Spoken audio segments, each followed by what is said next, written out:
ಕೂಡ ಅಧಿಕಾರವನ್ನು ಹಂಚಿಕೊಂಡಾಗ ಎಲ್ಲ ಸಮುದಾಯಗಳಿಗೂ ಕೂಡ ಆ ಪಕ್ಷದ ಮೇಲೆ ಪ್ರೀತಿ ವಿಶ್ವಾಸ ಬರ್ತದೆ.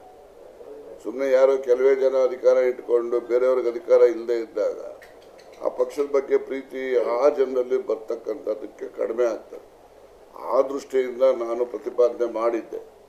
ಯಾರೆಲ್ಲ ಈಗ ಲಿಂಗಾಯತ ಸಮುದಾಯ ಇರ್ಬೋದು, SC/ST ಇರ್ಬೋದು, ಅಲ್ಪಸಂಖ್ಯಾತ ಸಮುದಾಯ ಇರ್ಬೋದು, ಈ ಸಮುದಾಯಗಳಿಗೆ ಒಬ್ಬರನ್ನ DCMಗಳನ್ನು ಮಾಡಬೇಕು. ಹಿಂದೆ BJPನವರು ಮಾಡಿದ್ರಂಥ ಉದಾಹರಣೆಗಳಿದ್ದಾವೆ. ಮತ್ತು DCM ಮಾಡಿದಾಗ ಕ್ಷಣಕ್ಕೆ ಏನು ಹೊಸದಾಗ ಅವ್ರಿಗಿನ್ನೇನು ಬೇರೆ ಯಾವುದೇ ಸೌಲಭ್ಯ ಇಲ್ಲ. ಕ್ಯಾಬಿನೆಟ್ ಮಂತ್ರಿಗೆ ಏನಿರ್ತದೋ ಅವ್ರಿಗೂ ಅಷ್ಟೇ ಇರ್ತಕ್ಕಂಥದ್ದು.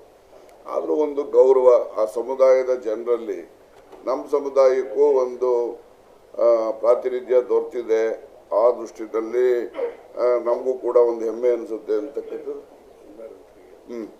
ಆದ್ದರಿಂದ ಅವರು ಆ ರೀತಿ ಒಂದು ಆ ಜನರ ಪ್ರೀತಿ ನಮ್ಮ ಪಕ್ಷಕ್ಕೆ ಗಳಿಸ್ಕೊಳ್ಳಿಕ್ಕೆ ಇದು ಒಂದು ಉತ್ತಮವಾದಂತಹ ಸಾಧನ ಅಂತೇಳಿ ನಾನು DCM ಮಾಡಬೇಕು ಅಂತೇಳಿ ಸಲಹೆ ಮಾಡಿದ್ದೆ.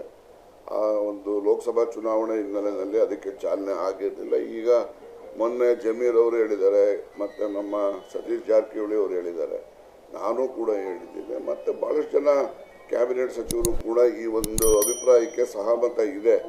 ಅಂತಿಮವಾಗಿ ನಮ್ಮ ಕಾಂಗ್ರೆಸ್ ಪಕ್ಷದ ಹೈಕಮಾಂಡ್ ಏನು ನಿರ್ಣಯ ಮಾಡ್ತಾರೆ ಆ ನಿರ್ಣಯಕ್ಕೆ ನಾವೆಲ್ಲ ಬದ್ಧರು ಕೂಡ ಇರ್ತೇವೆ. Thank you. ಇಲ್ಲ, ನಂದಿಲ್ವೇ ಇಲ್ಲ. ನಾನು ಆಕಾಂಕ್ಷಿನೂ ಅಲ್ಲ.